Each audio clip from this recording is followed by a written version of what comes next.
I guess for me, what I remember most on that was the personal connection with Dick, and how much he taught me about acting on that, just in a very quiet way. We had a lot of scenes together, and we didn't have that in the Way West really that much. And so maybe that's my biggest memory. My other memory, obviously, is that Dick didn't get along with Robert Totten, who was the original director, which was sort of understandable because Bob Totten was sort of a difficult personality. I later worked with Bob again. Bob was a really good director. He was one of those people. He was, my mom used to say, he's his own worst enemy. He was sort of self-destructive, and it was his first feature as a director.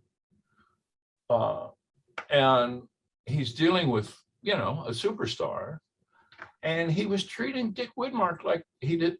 Widmark was a rookie, you know, over directing him, and so that was very upsetting for me to watch that disintegration happen, because I was so close to Dick, and Dick kept saying to me, which was, I should have known something was up. He said, "What do you think of Totten?" And I'd say, "I think he's doing a good job, you know." And Dick would say, "Oh, okay, like that." You know, he never.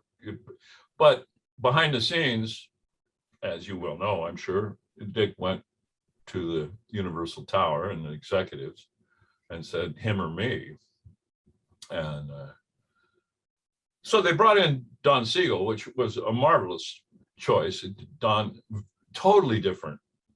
You know, if Don gave you a direction, you went, "Wow." He just sort of let you do your thing, which, you know, I understand why Widmark liked that. And by then, I was so into the role, I knew exactly what I wanted to do, so I didn't need any direction. You know, again, talk about a list of great character actors in that movie. None of those guys. Carol O'Connor, I mean, my God, you know, and Larry Gates and Kent Smith and Morgan Woodward and Dobie Carey. So the rest of the shoot went very well. There was always a lot of tension those first 4 weeks,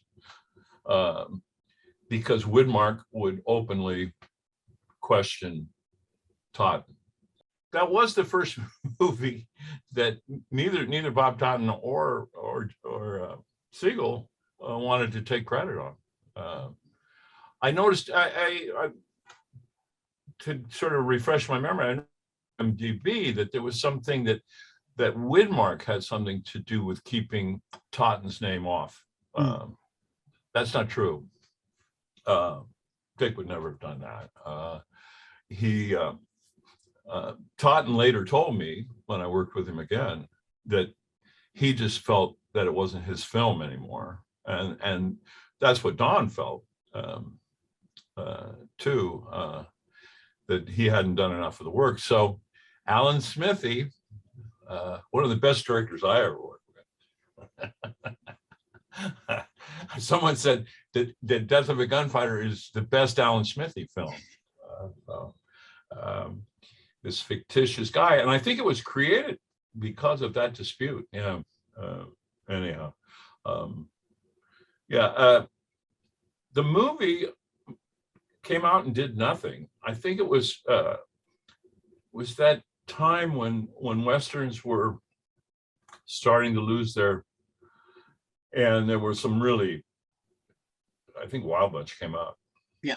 Well, I'll give Wild Bunch a step over us. Yeah. But I thought it was still a very well done film, and I thought it was one of Dick Widmark's best performances. And I got to say, I'm proud of that.